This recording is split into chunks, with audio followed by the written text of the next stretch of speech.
नमस्कार मित्रांनो, आज नागपंचमी आहे.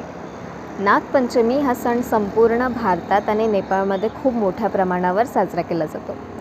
पण आपण नेमकं नागपंचमी का साजरी करतो यावर खूप सगळ्या आख्यायिका आहेत. पण मी आज तुम्हाला राजा परीक्षिताची गोष्ट सांगणार आहे. तर राजा परीक्षित महाभारतानुसार अर्जुनाचा नातू म्हणजेच अभिमन्यूचा मुलगा होता. ह्यांचा मृत्यू तक्षक नावाच्या एका सापाच्या दंशामुळे झाला होता. तर असं का झालं तर एक दिवस राजा परीक्षित ऋषी शमीकांना भेटायला गेले होते. तेव्हा राजाला पाहून ऋषींनी मौन पाळलं.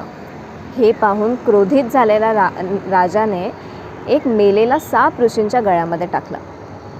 आता ही गोष्ट जेव्हा ऋषींच्या मुलाला समजली तेव्हा त्याने क्रोधित होऊन राजाला एक शाप दिला की येत्या 7 दिवसाच्या आत तू तक्षक नावाच्या एका सापाच्या दंशाने मरशील. आणि खरोखर तसंच झालं.